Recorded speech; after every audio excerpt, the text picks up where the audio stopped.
आज हम MS word में आइटम लिस्ट बनाना सीखेंगे। चलिए स्क्रीन पर देखते हैं।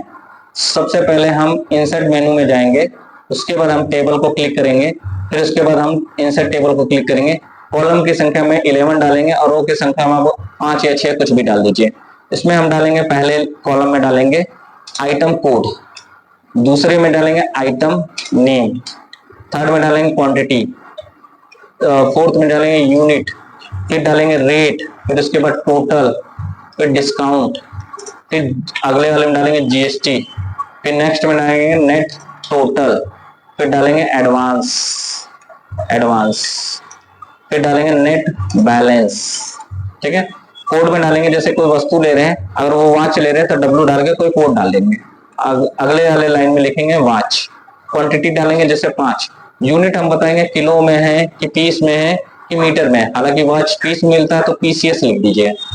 एक घड़ी कीमत 500 रुपए डाल दीजिए। अब यहाँ पर कैसे निकालेंगे, टोटल में कंट्रोल F9 दबाएंगे, बराबर 5 स्टार, स्टार मतलब गुणा, फिर लिख देंगे 500, F9 दबाएंगे। ठीक है, आंसर आ जाएगा आपका। मुझे ये देखना है कि मैंने फॉर्मूला क्या लगाया है, तो इसके लिए शिफ्ट F9 दबा दीजिए। फिर आंसर में तब्दील करना है, F9 दबा दिए। अब 2500 का डिस्काउंट निकालना है हमें 10%, कंट्रोल F9 दबाएंगे, फिर बराबर 2500 स्टार 10/100 कर दीजिए।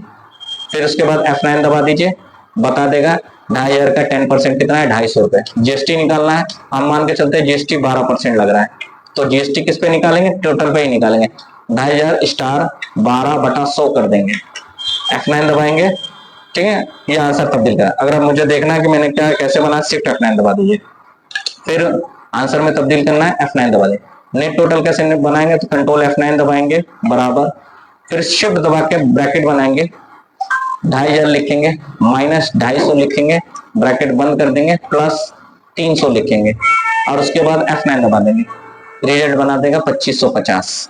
उसके बाद हमारे पास क्या करेंगे, एडवांस में जाएंगे। मान लीजिए कस्टमर के पास 2550 नहीं है, वो 2200 रुपए है, सिर्फ 2200 रुपए लिखेंगे, F9 दबाएंगे। अब इसका कितना शेष बैलेंस बाद में देगा कस्टमर, कंट्रोल F9 बराबर 2550 में से 2200 रुपए को घटा लेंगे, F9 दबा देंगे, 350 शेष बाद में देगा कस्टमर। कंट्रोल F9 से, शिफ्ट F9 से हम देख सकते हैं क्या फॉर्मूला लगा है, फिर F9 से आंसर में तब्दील कर लेंगे।